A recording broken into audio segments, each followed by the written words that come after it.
El tema de la producción agrícola para, como decíamos, la mesa del pan nuestro de cada día se complica no solamente por los factores climáticos y también algunos temas relacionados a la competitividad y sobre todo a la producción, sino que además los insumos que utiliza la agricultura y lo utiliza medio mundo para producir los alimentos que consumimos, tiene un impacto con las importaciones, sobre todo de los insumos.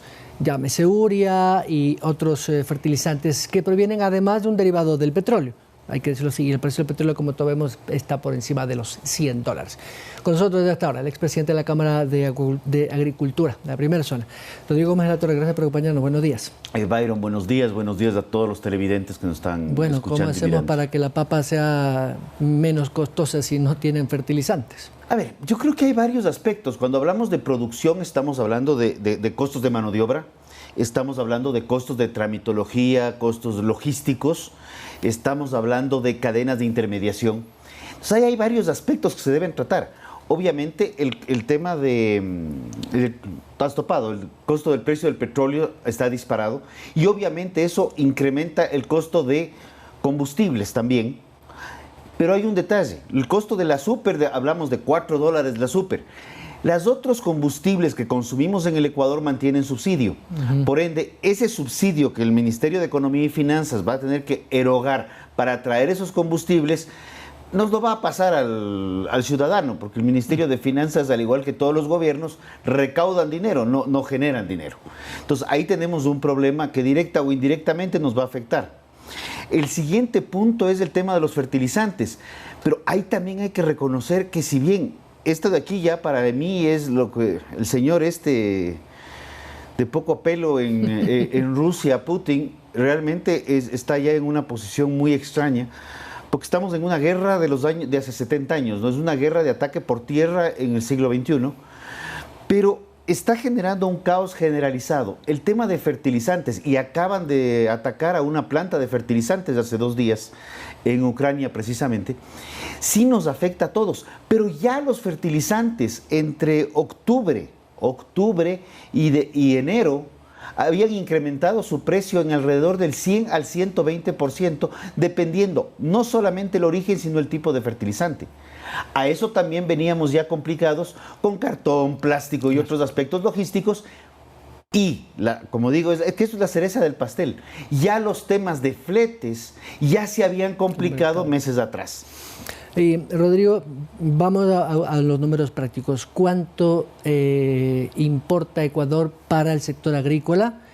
Por ejemplo, de urea, de fertilizantes y los otros derivados, para tener una idea. En montos no podría dar, pero más o menos un buque, estaríamos hablando de una tonelada, un buque viene en 20.000 toneladas, una tonelada está aproximadamente los $800 una tonelada, y son 20.000 toneladas por buque. Entonces sí, son montos importantes. Y hablamos de urea, pero la urea no es el único fertilizante. Por supuesto, hay varios. Entonces yo sí creo ¿Cuál que es la lista básica de cuáles son los productos derivados del petróleo que se utiliza para la tierra? Para la tierra, urea. Porque de ahí tenemos los fosforados. El nitrato es nitrógeno de la misma. La urea es nitrógeno. Los nitratos salen de la misma línea. Pero los fosforados tenemos los de origen de potasio y un sinnúmero de otros aspectos. El azufre, que también se utiliza como fertilizante y se utiliza en menor escala, obviamente, también muchas veces sale del mismo proceso de petróleo, de la refinación, cuando se limpia el petróleo, ¿ya? También hay de minería. Entonces sí creo que es importante reconocer que estos aspectos sí están golpeando directa o indirectamente, y lamentablemente el impacto en la agricultura, no los que lo vamos a ver esta semana, no, por supuesto. Vamos a ver impactos en que los precios de los fertilizantes, que ya estaban disparados, y en esos términos, disparados, vamos a ver los impactos dentro de los ciclos de los cultivos. Entonces veremos en banano a un par de meses, veremos en papa, veremos en leche, que ya no se pueden fertilizar pastos. Se complica por todo lado, al igual que lo que pasó con las exportaciones.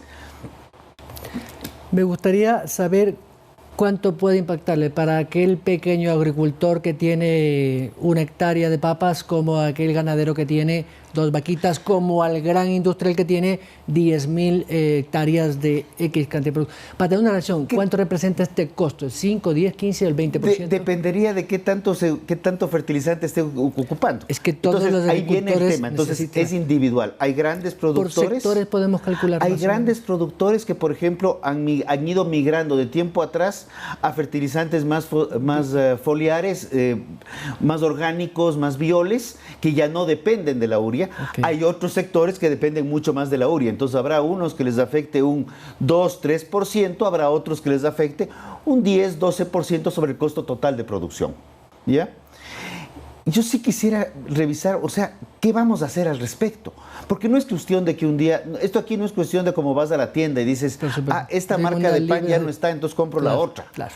O sea, son los dos únicos proveedores, me contaba, Rusia y China. Son los principales proveedores mundiales de urea. Para todo el mundo. Sí, o sea, la zona rusa, Ucrania. O sea, si le da la gana al señor Putin, cierra la llave y nadie tiene urea, digamos. Ya había unas complicaciones en que estos dos países estaban orientados a que la gran mayoría de sus fertilizantes se queden para producción local. O sea, ya estaban en esa política interna para autoconsumo. Pero claro, el autoconsumo de la China con 1.200 millones de bocas que alimentan. Es largo lo que representa América, ¿no? Soberanía alimenticia, decían algunos, más o menos por ahí, soberanía alimentaria, digamos. Yo creo que hay que dejar la palabra soberanía, que es un término más de tinte político, y regresar a los términos de seguridad alimentaria, que es la capacidad de producir o adquirir alimentos. Porque el Ecuador podemos decir que tiene una mala distribución de alimentos, y siendo un país altamente productivo tenemos índices altísimos de desnutrición crónica infantil, y curiosamente la desnutrición se enfoca en los lugares principales productores, que esto lo hemos conversado alguna vez. Entonces el tema aquí es ver qué vamos a hacer. Entonces, obviamente, no es que vamos a decir que el gobierno subsidie, porque no es un tema de que papá gobierno siga de, ya no sé, de papá o de padrastro, sino que más bien enseñarle a ver otras alternativas. Alternativas que, como digo, no es cuestión de que se cambie una marca por otra. Aquí son procesos en los cuales, entendiendo al suelo como a un ser vivo, son procesos que tomarán en algunos casos meses, en otros casos años, poder hacer una migración de un producto a otro. Y reconocer que esta guerra, salvo que el señor se dispare un poco más del problema y decida activar una ofensiva nuclear, pues va a terminar cualquier momento, y probablemente haya cosas que regresen a estabilizarse nuevamente. La pregunta que quizás muchas amas de casa o jefes de hogar nos escuchan hasta ahora es: ¿se va a encarecer el producto que me alimenta todos los días? Creo que el Ecuador todavía está con una buena producción. Creo que tenemos reservas de producción en tierra, digamos. O sea, hay producto sembrado, en el cual no vamos a ver un mayor incremento en el corto plazo. Más bien creo que vamos a ir viendo una transparentación de costos. Y más bien yo invito a pensar en que si tenemos intermediarios, si tenemos una zona productora de papas, y cada productor de papas con una realidad de tenencia de la tierra, de pequeños fundios, en vez de estar vendiéndole individualmente a uno y otro intermediario, ¿por qué no se juntan los productores, sea de papas, sea de arroz, sea de maíz, sea de leche, y buscar mecanismos de trabajar en forma asociativa para mitigar el impacto de la intermediación? Porque, ojo, pueden estar altos los fertilizantes, puede haber un problema de transporte logístico en el mundo, pero el mayor problema local se llama la especulación, que es una de las peores formas de corrupción que tenemos.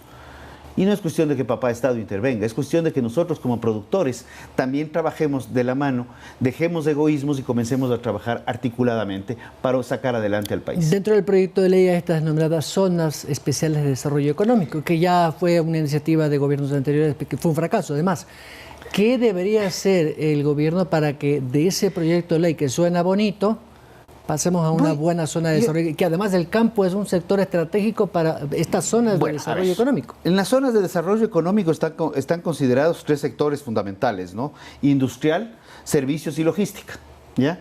Entonces, si queremos, sería para procesar los productos del campo. Correcto. ¿Ya?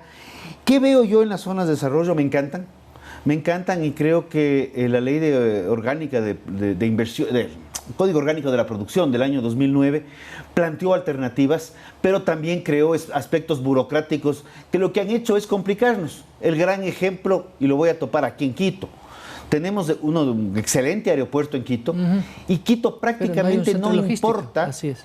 Prácticamente no importa. Y en que así. Al pie. Estás con el aeropuerto, tenemos 200 hectáreas. De flores. 200 hectáreas donde está la Zona Especial de Desarrollo Económico de Quito, que hasta la fecha despega. O sea, 200 hectáreas están ahí botadas. No, están en tierra, porque no hay quien quiera invertir. Creo que aquí el proyecto de ley hace referencia a algo que me interesa mucho y dice: estabilidad tributaria para inversiones. Ya voy a poner el apellido, porque dice estabilidad tributaria para inversiones de más de 100 millones. No, señores. El Ecuador necesita estabilidad tributaria para inversiones. De cualquier, de 1.000, de 100. Si yo meto $1.000 en algo, yo no quiero obtener una reforma tributaria el día de mañana en la cual me castiguen. Claro. Quiero tranquilidad. El proyecto plantea exoneración del ISD. Bendición. Es un compromiso del presidente Lasso eliminar esta distorsión en la economía. Pero aquí te dice eliminar para importación de bienes de capital y materias primas. Excelente, vamos bien. Paréntesis, es la presentación del ministro. Sí, del ministro, la escuché yo. Paréntesis, bajo dictamen del Ministerio de Economía y Finanzas. Perdón, eso es lo que no necesitamos. Haremos las observaciones y, de ser el caso, a título personal. Eliminemos las trabas, lo que planteaba precisamente el presidente de FedEx por hace minutos atrás, Felipe Rivadeneira, y nos decía: hacer algo ágil, sin trabas, con un reglamento expedito, sencillo. No necesitamos más complicaciones, necesitamos que las cosas fluyan.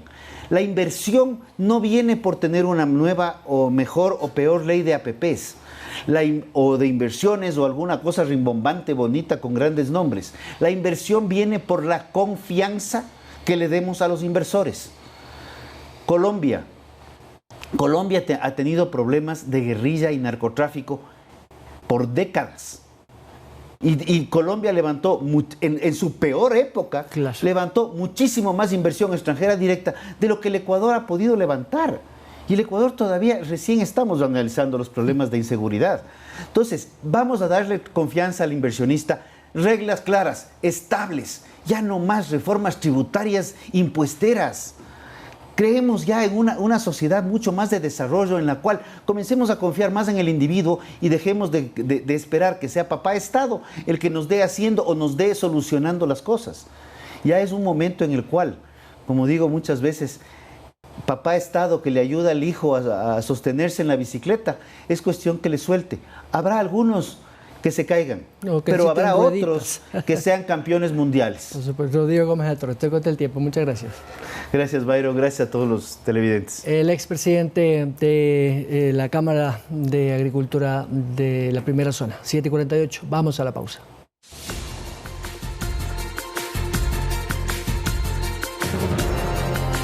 Somos retransmitidos por Pública FM, Quito, Guayaquil y Cuenca 105.3, Manta 88.1.